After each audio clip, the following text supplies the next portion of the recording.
All right, guys, welcome back. You're Mark and Tom, TCG&Whiskey here. We're going to be going over UFC Vegas 36, Fight Night 191. But let's say thank you to our sponsor, Tampa Bless Home Team Do Good, TampaBless.com for more information on that. We start this one off with the middleweight bout. We got Derrick Brunson. He's ranked 5. He's 22-7. He's age 37. He's a plus 155 dog. He's on a 4-fight win streak. Should mention that since he changed his camp, he's undefeated. Darren Till, ranked 7, 18-3-1. He's 28 years old, super young still. Minus 180 betting favorite. He's lost 3 of his last 4. That being said, his last loss was to Robert Whittaker. Tom, does Brunson get another one in his belt, or does Darren Till stop the freight train here? Real quick, I just want to say regarding Tampa Bless, TampaBless.com just dropped a new feature for Team Do Good. Billy Joe Galeazzi just dropped his feature, his Q&A, this past Monday, just 2 days ago. Look out also for Studio 316. Billy Joe's a producer for that show. It's a children's show. Ages 7 to 12 it's targeting. It launches next Thursday, September 8th. My brother Rob's involved in that as well. Thank you very much for any support, any sharing, paying it forward. Thank you. On to this. Derrick Brunson, the American, versus Darren Till, the Brit. Derrick Brunson, 6'1" in height. He holds a 2.5-inch reach advantage over Darren Till, who's 6 feet tall. Derrick Brunson, 22-7 overall, 13-5 in the UFC. He's got that D2 wrestling background, and he's also a black belt in BJJ. He's coming off a unanimous decision win over Kevin Holland in March 2021. On the other side, Darren Till, 18-3-1 overall, 6-3-1 in the UFC. He's a purple belt in Luta Libre Esportiva, and he's coming off the unanimous decision loss to Robert Whittaker in July 2020, as you mentioned. Now, it's a little over a year since we've seen Till, and I think that's going to be the key here. What has that year meant to the progression of his game? If he really utilized that year, he could come out and he could be a different Till. He could have gone a couple steps up in his game.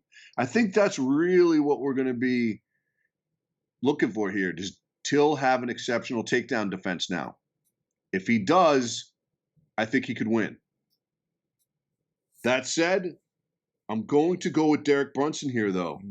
Yeah, okay. I think that he's going to be tough to stop the takedown, and I think he might be able to grind out a GNP round 4 victory. Yeah, I had a little tough time with this one because Brunson's been on a different level since he changed camps. He really has. He's looked better, and he's gone to the well. He's wrestle heavy, as you mentioned. But I got most advantages here. Like I said, go to Brunson. Better wrestling, more experience. I think he has the power.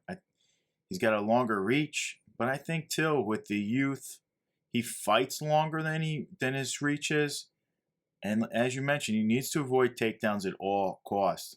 I think if he can do that, I think he can get the victory. I think this long break is the advantage for him. As you just mentioned, I see them going the distance. I see Till getting the nod. I also think with this loss, though, this could eliminate Brunson from getting a shot at that belt at age 37. I don't know how many times he's going to be able to climb back up.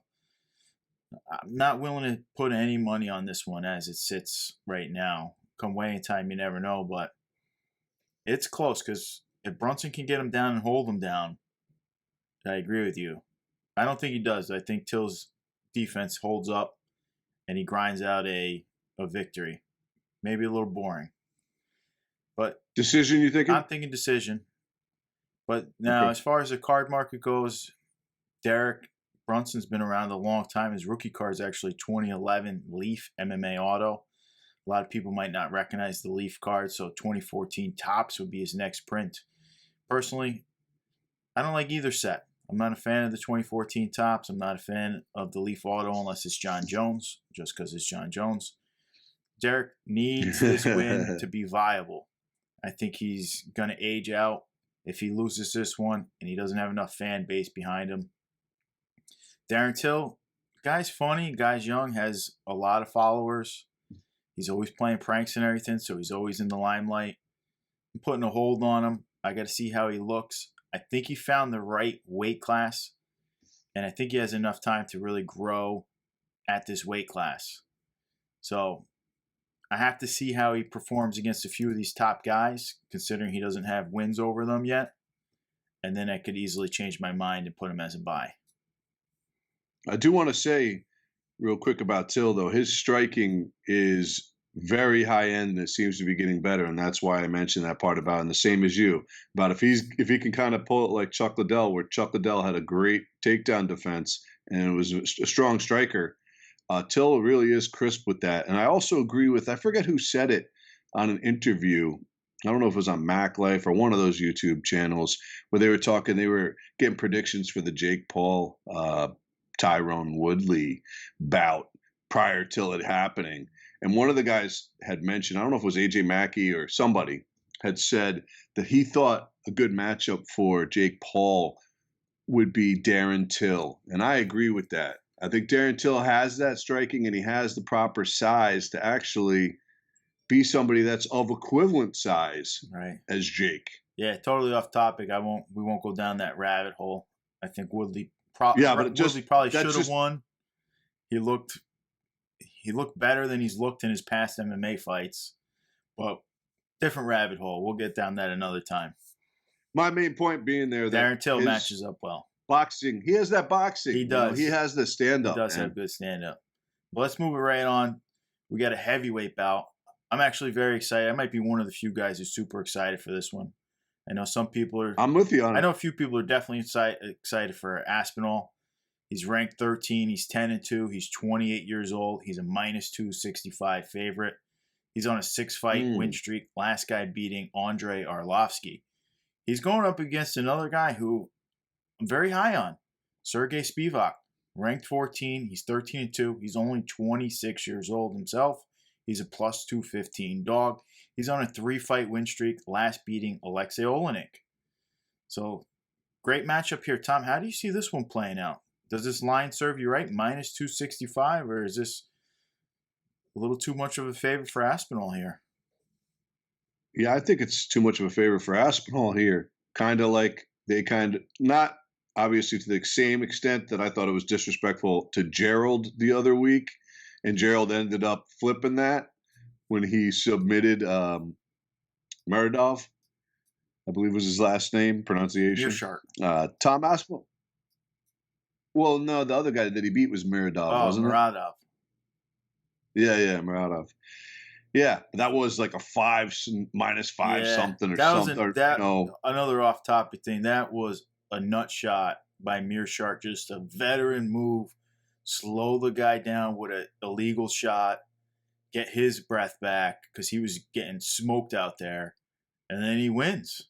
That was the turning point. I agree. That was a great point. When you brought that up, I was like, you hit the nail on the head right there. Yeah, it was a bad fight because that was the turning point. Yeah. So Tom Aspinall, the Brit, on one side, Sergey Spivak, the Moldovan, the polar bear, on the other side. Both these guys are under 30, as you mentioned. Tom Aspinall, 6'4" in height. Spivak, 6'2" in height. Aspinall coming off that rear naked choke win over Arlovsky in February 2021. He's also a black belt in BJJ, as Tom. Spivak on the other side. Oh, Tom, I wanted to mention real quick. 10-2 overall. UFC, he's undefeated at 3-0. Spivak, 13-2 overall. UFC, 4-2. He's coming off a unanimous decision win over Alexei Olenek in June 2021. So only about a little over 2 months ago. My pick, this was another tough one. I was going back and forth over the main event and the co-main event here because very tough calls, in my opinion. I don't know how the line picked Tom so heavy. But I'm going to go the other way. I'm going to go with the polar bear, Sergey Spivak by TKO strikes, round 2. Yeah. It's tough. But to me, this is the hardest opponent Tom has faced in the octagon.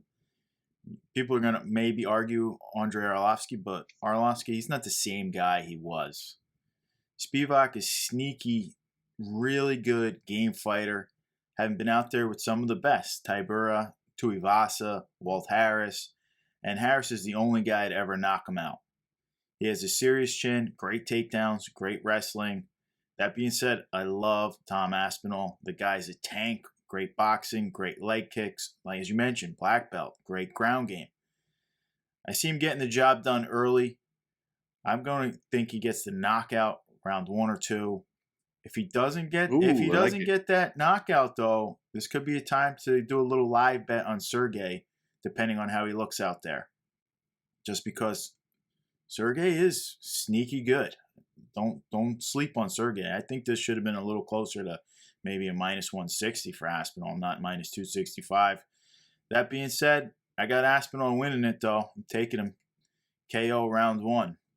Now, as far as the card market goes, Aspinall seems to be a pretty complete heavyweight.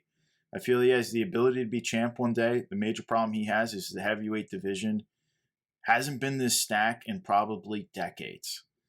I mean, the elite talent up there were gone, and Francis, Jones going up.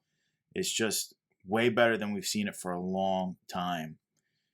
And Sergey, I feel he's super talented. He just lacks that it factor right now. I like him, and I normally bet on him, and he normally covers for us. I think he doesn't get any love from most people. I like him. Neither man's printed at this time, so we'll see how this year turns out for them, and we'll reevaluate there. But Aspinall's looking very good right now. All right, let's move it right on. We got a lightweight bout. Luigi Bendemini, who's 9-2. He's 25, and he's plus 110. He's going up against, everybody knows his name already, and he hasn't even fought in the UFC yet. Patty Pimlet, 16-3, 26 years old. He's a minus 140 favorite. He's on a 2-fight win streak himself. So, Tom, we got, I don't want to say newcomers, because Luigi's not a newcomer per se, but we got Patty Pimlet making his debut. What do you see happening? All right, you got Patty Pimlet, very exciting guy, kind of Conor-esque in many ways, and I think the UFC is hoping to build that vibe and potentially build that following. You know, another thing to just consider is there's probably a lot of pressure for all involved, including referees and whatnot, even though I'm not, those guys are outside of that, but I believe there's a lot of pressure to have Patty Pimlet win this. It's almost like when Ben Askren fought Robbie Lawler. That fight would have been called for 95% of fighters when Robbie was pounding on him. But they let Ben have time to try to get out of that because Ben was somebody that they wanted to showcase and they wanted to build him. And he was able to come back and ended up winning that. But the issue was really, is that bias? Because everybody else would have called that fight. I feel like Patty's going to have that similar Ben Askren bias. Hopefully he doesn't have the Ben Askren results long term because those were terrible. Ben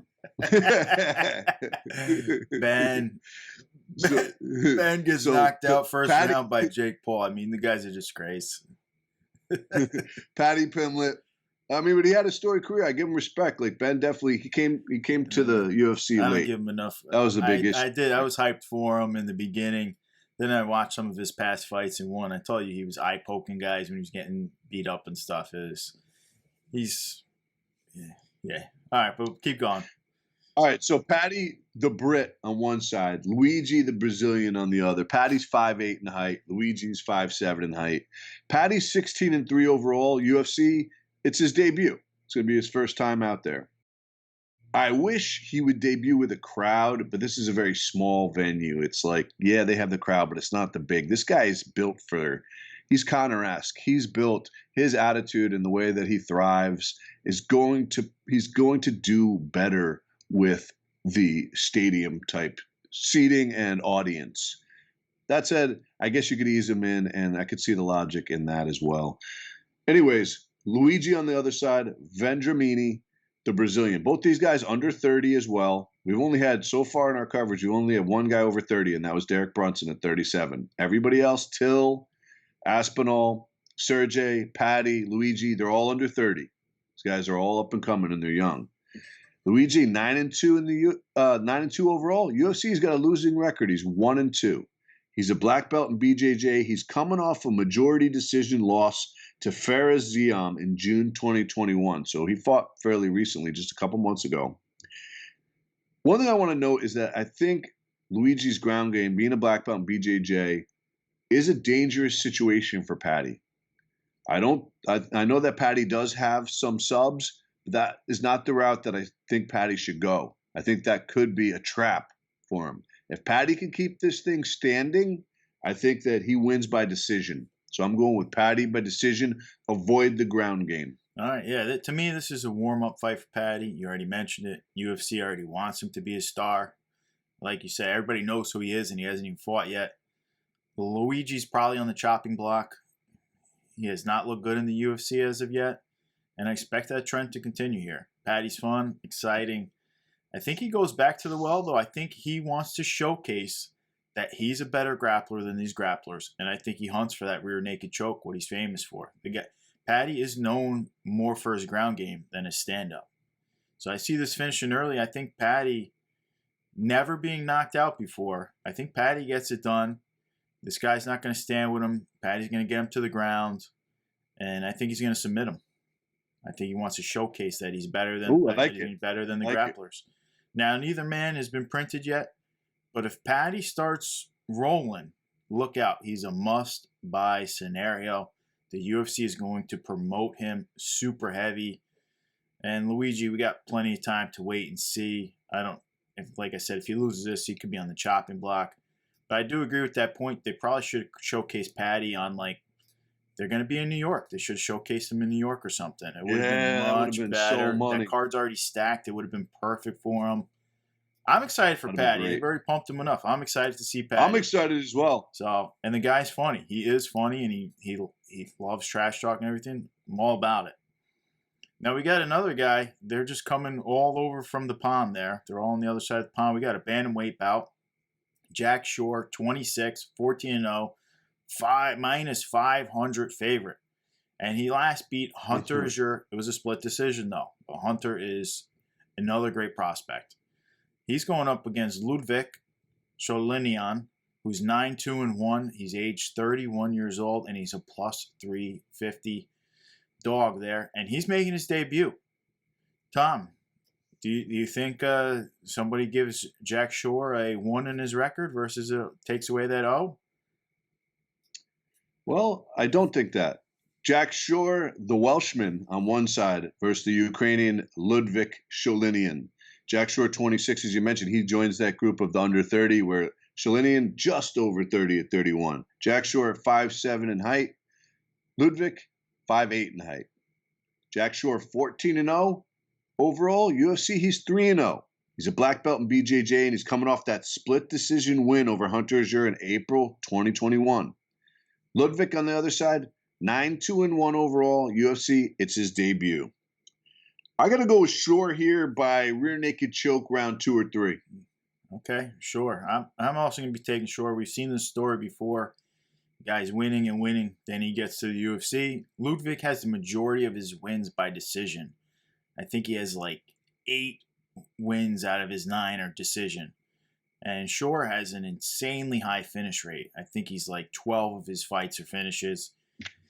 I think he steamrolls here. Second round submission after the adrenaline dump for Ludwig.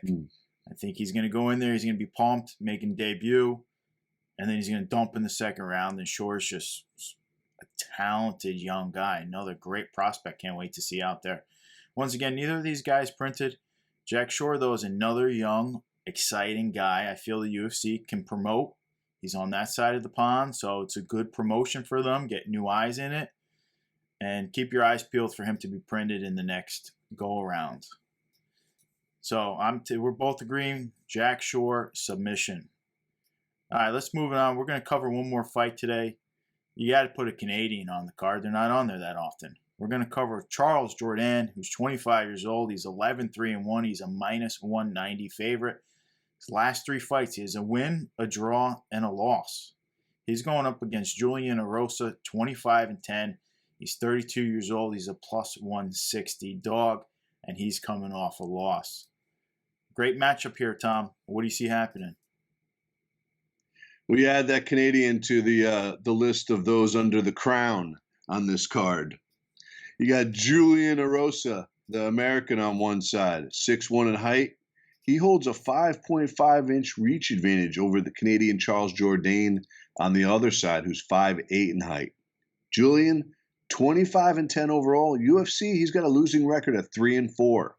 He's coming off a TKO by punches loss to Sung Woo Choi in June 2021, so just a couple months ago.